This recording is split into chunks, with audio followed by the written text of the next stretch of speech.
தொடர்ந்து சி ஓட்டர்ஸில் வந்து 21லையும் பார்க்குறோம், 2024லையும் பார்க்குறோம். அவங்கள ஒரு கன்சிடரேஷனாகவே கொண்டு வர்றதில்லை. ஏன்னா இப்போ அவங்க வந்து அங்கீகரிக்கப்பட்ட கட்சி வேறு தேர்தலுக்கு அப்புறம். அப்போ ஒரு முதல்வர் வேட்பாளரில் ஏன் வந்து நாம் தமிழ் கட்சியுடைய சீமான் அவர் இல்லை. அதே மாதிரி இன்றைக்கி புது தலைவராக உருவாகிருக்கு டிவிகே விஜய்க்கு வந்து ஒரு அட்வான்டேஜ் இருக்குது. யங்ஸ்டர்ஸ் அதிகம். ஒரு இன்றைக்கி இருக்கிற கண்டிஷனில் ஒரு 30-35% யங்ஸ்டர்ஸ் வந்து இருக்காங்க அப்படின்னா அதில் ஆஃப் த பர்சன் வந்து திரு விஜய்க்கு சப்போர்ட் பண்ணுறதுக்கு வாய்ப்பு அதிகம். இப்போ பிரசாந்த் கிஷோர்ன்றது எல்லாருக்குமே தெரியுது. தமிழ்நாட்டில் பிகேன்னு தெரியாத ஆள் இப்போது ஒரு நம்ம விரல் விட்டு என்ற அளவுக்கு தான் இருக்குது. ஏன்னா நெரேட்டிவ் ஆல்ரெடி இப்போ திமுக வேலை செஞ்சதுனால அதை பற்றி எல்லாருமே பேச ஆரம்பித்ததுனால எல்லாமே தெரிய ஆரம்பிச்சிச்சு.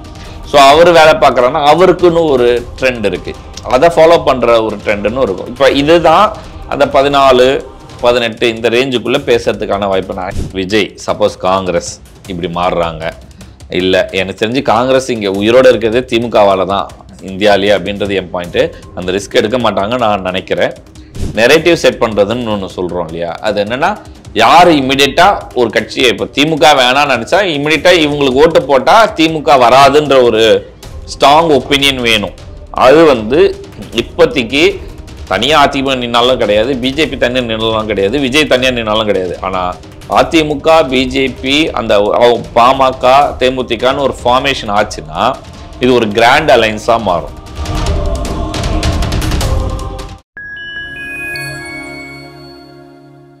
ஃபைன் டைம் மீடியா நேயர்களுக்கு வணக்கம். நான் உங்கள் சங்கீத் குஹன். நம்ம சிறப்பு நிகழ்ச்சியில் நம்மோடு இணைந்திருக்கிறார் ஃபைன் டைம் மீடியாவின் சிஇஓ மதிப்பிற்குரிய திரு சி.கே. காமேஷ்குமார் அவர்கள். வணக்கம் சார். வணக்கம். சமீபத்தில் சி ஓட்டர் நடத்திய கருத்து கணிப்பு வந்து வெளிவந்தது.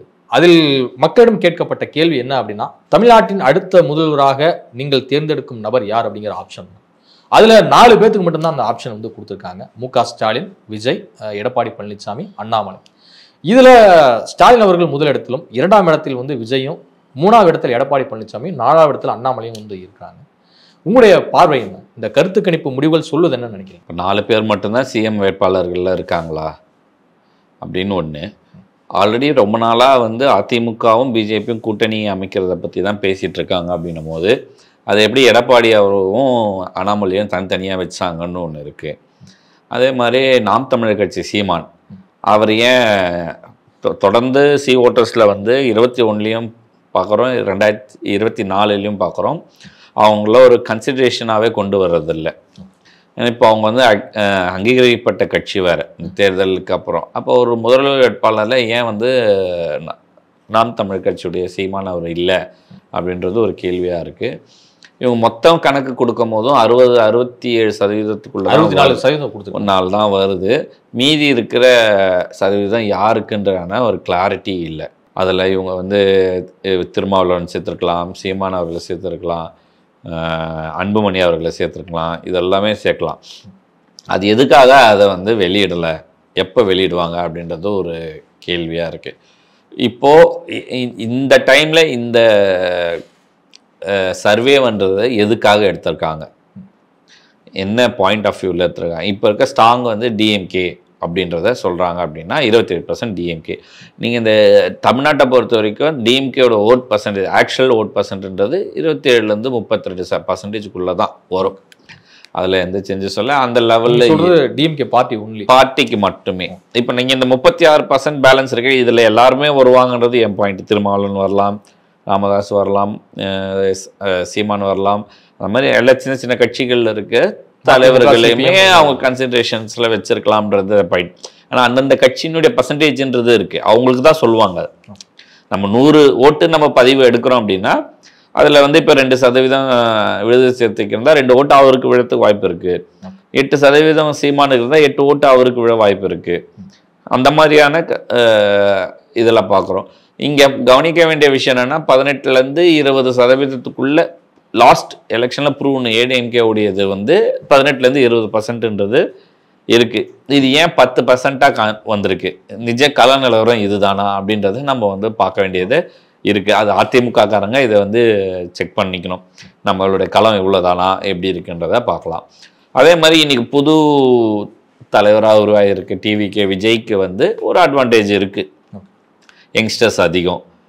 ஒரு 100 இன்னைக்கு இருக்கிற கண்டிஷனில் ஒரு 35% யங்ஸ்டர்ஸ் வந்து இருக்காங்க அப்படின்னா அதில் ஆஃப் த பர்சன் வந்து திரு விஜய்க்கு சப்போர்ட் பண்ணுறதுக்கு வாய்ப்பு அதிகம். நீங்கள் இங்கே இருதுருவ அரசியல் மாதிரி ஆக்டர்ஸ்லேயுமே வந்து ஹீரோஸ்லேயுமே இருதுருவம் அஜித் அண்ட் விஜய்ன்னு வந்தது. ஒரு 35-40% இளைஞர்கள்கிட்ட 20-20 இவங்க பிரிச்சிருப்பாங்க. இவங்களுக்குள்ள இருக்கிற பர்சன்டேஜஸ் இருக்கும்.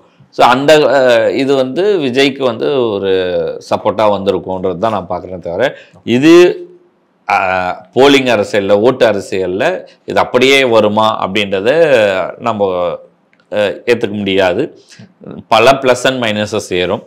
டிஎம்கே வந்து அலைன்ஸ் ஃபார்மேஷன் அதை பேஸ் பண்ணி ஒரு 3-4% அதிகமாகவும் டிஎம்கேக்கு வர்றதுக்கு வாய்ப்பு இருக்குது.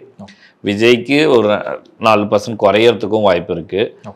அதே விதத்தில் எடப்பாடி அவருக்கு 10ன்றது ஒரு 14ஆகவும் ஆகிறதுக்கு வாய்ப்பு இருக்குது. இந்த மாதிரி ஒவ்வொரு இடத்துல ஃப்ளக்சுவேஷன்ஸ் கண்டிப்பாக இருக்கும்.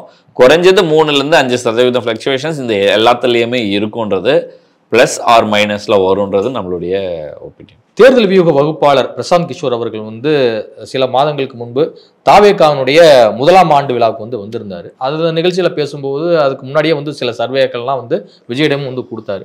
உங்களுக்கு தனித்து போட்டிட்டாலே 15-20% ஓட்டு இருக்குங்க அப்படிங்கிற இதில். ஸோ அந்த ஓட் பர்சன்டேஜ் வந்து எப்படிங்க எடுத்தாங்க, யாரை இதை எப்படி எடுத்தாங்க, எந்த அடிப்படையில் இந்த துல்லியமான ஒரு விவரங்கள் வந்து எடுக்கப்பட்டது அப்படிங்கிற இதெல்லாம் வந்து பல பேச்சுகள் வந்து அடிப்பட்டது. அது ஒரு டிபேட்டாகவும் ஆணுச்சு. ஆனால் அதே சமயம் இப்போ இந்த இந்தியா டுடே சி ஓட்டர் நடத்திய கருத்து கணிப்பு வந்து 18% அப்படின்னு சொல்றது ஏதோ ஒரு விதத்துல ஒரு நரேட்டிவ் செட் பண்றாங்களோ அப்படிங்கிற ஒரு பார்வை வந்து பொதுமக்கள் மத்தியில் எழுது. அது பார்க்கலாம். பட் என்னன்னா நம்ம ஒரு வருஷத்துக்கு முன்னாடி நம்ம சேனல்ல நம்ம பேசும் போதே சொல்லியிருக்கோம், அதிகபட்சம் 14%க்கு மேல விஜய்க்கான ஓட்டிங் வராது. மினிமம் முதல் தேர்தலில் அங்கீகாரம் பெற்றுவார் இல்ல, அது வந்து தேர்தலுடைய நெரேட்டிவ் செட் ஆகுறது. இன்னும் ஒரு 3 மாசம் தேர்தலுக்கு முன்னாடியிலேருந்து தான் இதை நம்ம கரெக்டாக பார்க்க முடியும். ஒரு தேர்ட் ஃப்ரண்ட் அப்படின்றது புதுசாக வர ஒரு தலைவருக்கு மக்களுடைய அதிகபட்ச அங்கீகாரம் ப்ரூவன் ஸ்டாட்டிஸ்டிக்ஸ்ன்னு இருக்கு இல்லையா, அது 14%-14.5%க்கு மேலே இல்லை. ஒன்று அந்த 14 தொடும் போதே அவங்க வந்து கூட்டணிக்கு மாறிடுறாங்க.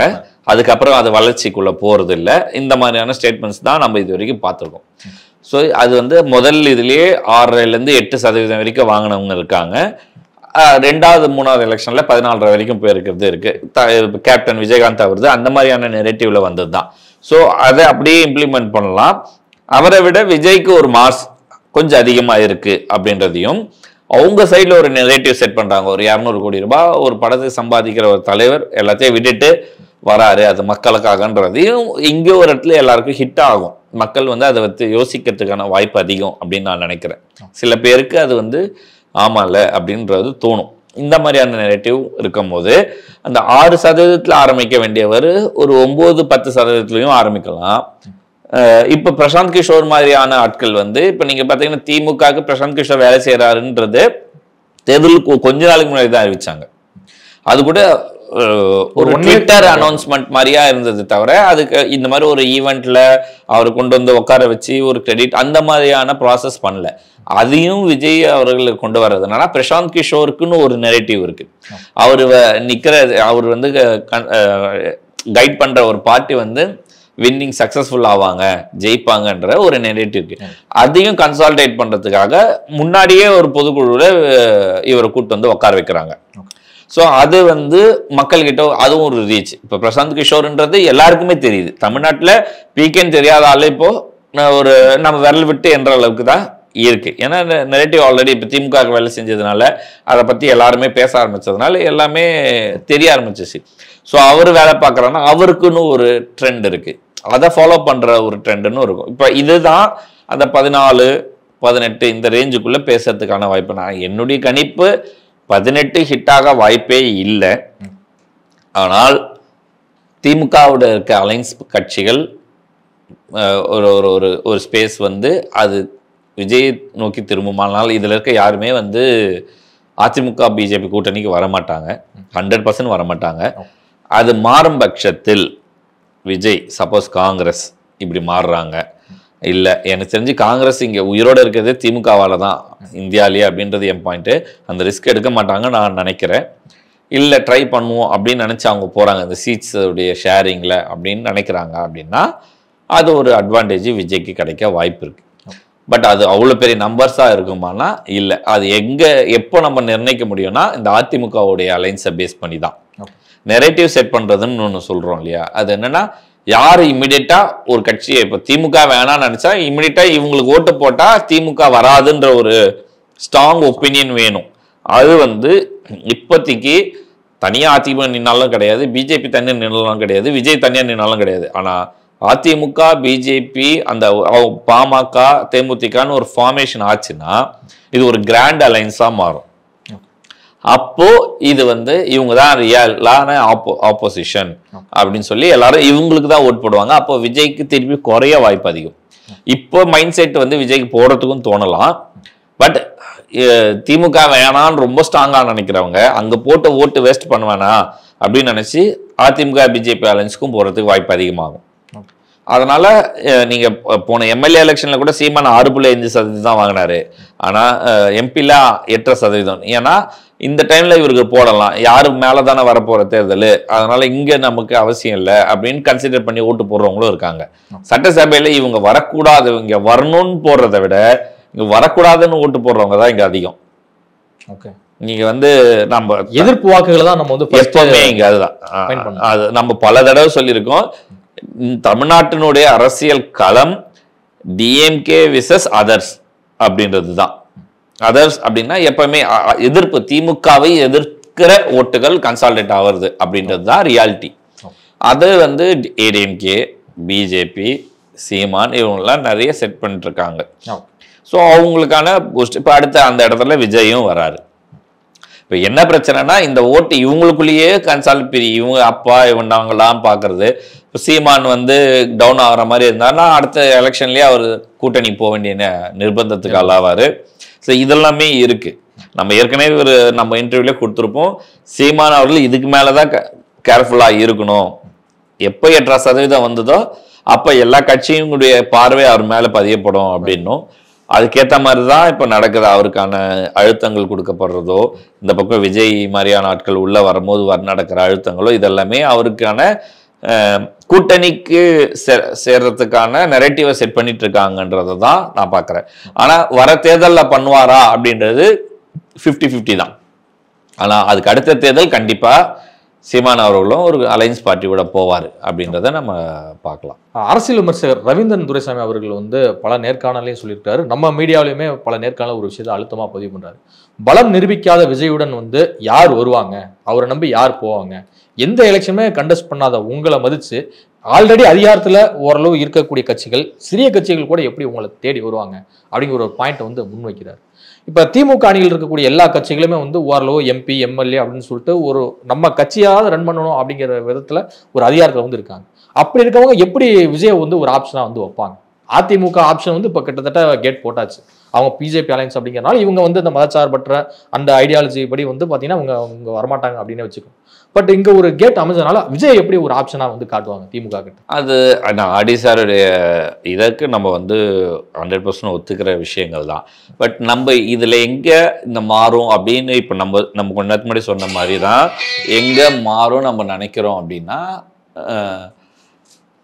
விடுதலை சிறுத்தைகளோ கம்யூனிஸ்டுகளோ எம்எல்ஏக்கள் ஆல்ரெடி அவங்களுக்கு எம்பிஸ் இருக்காங்க, ஓகேவா, அது இருந்தா கூட போதும்னு நினைக்கிறவங்களா கூட கன்சிடர் பண்ணாங்கன்னா எம்எல்ஏ சீட்டை ரொம்ப லோவராக கொடுக்குறாங்க அப்படின்னும் போது ரீகால் வேற அந்த ஒரு ஒரு ஃப்ராக்ஷன் செகண்ட் போது அந்த முடிவை மாற்றுறதுக்கு. இப்போ வைகோ அவர்கள் கட்சி மாறி அலைன்ஸ் மாறிலாம் வந்திருக்காரு, அதனால தோல்வி கூட சந்திச்சிருக்காங்க. இவங்களும் போய் விஜய் கூட போனால் தோல்வி சந்திக்கலான்னு கூட இருக்கலாம். ஆனால் அந்த மரியாதை கௌரவன்ற மாதிரியான சில விஷயங்களில் இவங்க முன்னிறுத்து பார்க்கும்போது சீட்டு மரியாதையாக கொடுக்கல, எங்களை ரொம்ப லோவாக ட்ரீட் பண்ணாங்க, அந்த மாதிரியான ஒரு பர்சனல் திங்ஸ் தான் இந்த அலைன்ஸை பிரேக் பண்ணும். இப்போ இருக்கிற பிரகாரம் ஜெயிக்கிற கூட்டணியா தோக்குறது கூட்டணியான என்ன பாயிண்ட் ஆஃப் திமுகலேருந்து அலைன்ஸ் பார்ட்டி 2-3 வெளியே போனாலும் இப்போ இருக்கிற நிலைமையில தேர்தல் நடந்தால் திமுக தான் ஜெயிக்கும்ன்றதை நம்ம ஏற்கனவே சொல்லியிருக்கோம். இங்கே ஏடிஎம்கே ஒரு பெரிய அலைன்ஸாக ஃபார்ம் ஆச்சுன்னா இவங்க இந்த அலைன்ஸை ரீட்டைன் பண்ண பார்ப்பாங்க. யாருக்கு இந்த பக்கம் சீமானுக்கு அழுத்தங்கள் அதிகமாக காப்படலாம், இது பண்ணுறதுக்கு, அவங்களையும் ஒரு சைடில் எங்கேயா போய் சேர்றதுக்காக புஷ் பண்ணலாம். இப்போ ஒரு தேர்ட் பார்ட்டி இருக்கும் போது ஆளுங்கட்சியினுடைய எதிர்ப்பு ஓட்டை கன்சால்டேட் பண்ணுவாங்கன்னு. இங்கே 2-3 தேர்ட் பார்ட்டி வரும்போது இந்த பக்கமும் டேமேஜ் வர்றதுக்கான வாய்ப்பு அதிகமாக இருக்குன்னு கூட யோசிப்பாங்க திமுக சைடில். அதையும் அவங்க வேலை பார்ப்பாங்க. நம்ம இதுவரை உங்கள் பல்வேறு கருத்து நன்றி சார். நன்றி.